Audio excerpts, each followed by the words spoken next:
What is up, home care owners and enthusiasts? This is Lucas with the Business of Senior Care. Hope you're doing great.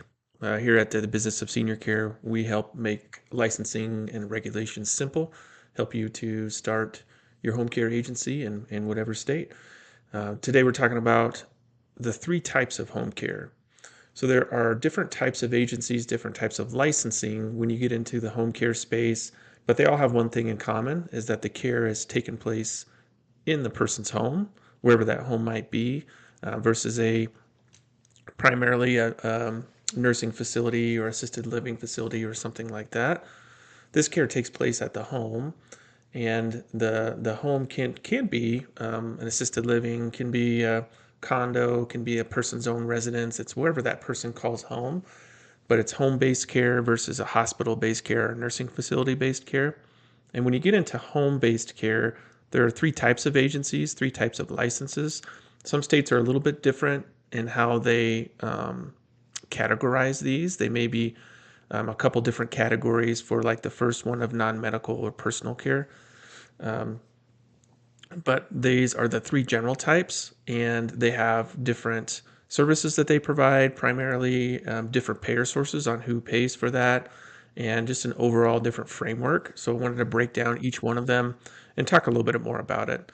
The first one on the left here is non-medical or personal care, or what's traditionally called home care.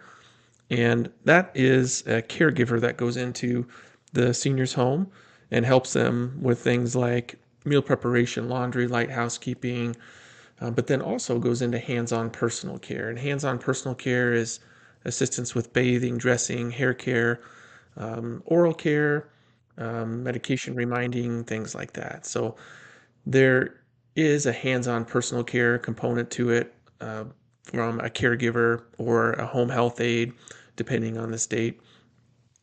And that's the traditional type of care for a home care agency and the client there. And it can be generally started at any time. So a client calls the home care agency and says, hey, I need services 4 days a week for 5-hour shifts. And I need a combination of a homemaker, companion, and hands-on personal care.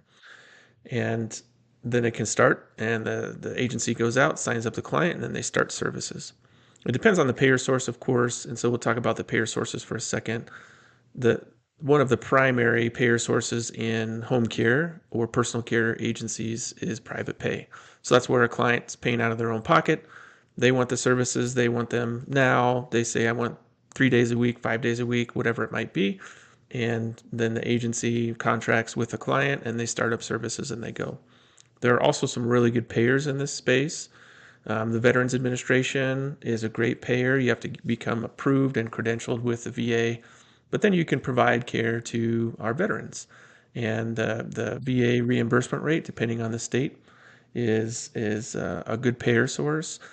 And once you're approved for the VA, you can provide services, and the VA would send you a referral then you would sign up and you would bill claims to the VA. Medicaid's set up similarly. Medicaid is managed by the states. So Medicare, where that's managed in Washington by CMS, Medicaid is managed by each state. So you'd have to get approved by the state. You would bill claims to the state. You would get reimbursed. But depending on the state, Medicaid can be a great payer source as well. And then long-term care insurance. Long-term care insurance would pay for a client to get services, and then they would reimburse for those services. So that's the first category of home care. The second in the middle here is skilled home health. So this is a medical agency that provides medical care to clients or patients, and it needs a physician's order, and you have to have at least one skilled need. The skilled need typically revolves around nursing care, IVs, medication, wounds, but then also includes things like physical therapy, occupational therapy, speech therapy, where they need to have that therapy and need to have it done in the home. It also includes roles like dietitian and social worker that provide assistance as well. But it starts with at least one skilled need. Of course, it can be multiple skilled needs depending on what is going on with the person. But it starts with one skilled need. A typical situation is a discharge from a hospital back home where the physician writes an order for 2 to 3 weeks of nursing care which may include physical therapy and occupational therapy. And then the agency follows that doctor's order and performs those services and then bills those claims. So who are the payer sources in this space? Some big ones are Medicare. So if you become a Medicare approved or certified agency, you can bill claims to Medicare to provide care to Medicare patients. You also can contract with traditional insurance companies to be able to bill claims for them and take care of patients who have these insurances. Medicaid is a payer in this space, VA is a payer in this space, and then private pay. But some of the primary ones are the insurance. So Medicare, Medicaid, VA, commercial insurance, where you have to become contracted as a provider, approved as a provider, bill claims to that entity, and then get reimbursed. There are some private pay in this space, of course, but more primarily in the home health medical space is becoming contracted and approved, which can take some time to do. The last one is hospice. In the hospice situation, you're typically working with a patient who has 6 months or less of life expectancy as determined by a physician. So they need to qualify, they need to meet certain criteria, and the physician needs to agree and ensure that they meet the criteria in order to be admitted to hospice. Hospice is a wonderful program that helps those that need comfort. So it's typically those that need comfort near the end of life, and they need those around to provide medical care, including things like comfort medication, medication administration to ease their pain, and then some nursing care and aid care to help them to bathe and help just to make sure that they maintain their body during this final transition period of their life. The major payer source in hospice is Medicare. So Medicare is the primary entity that provides reimbursement to those who qualify for Medicare at the end of life. So that's the primary payer source. Also, there can be private pay where a person can pay privately, and then depending on the state, you can qualify as an agency under Medicaid to provide those services and the VA as well.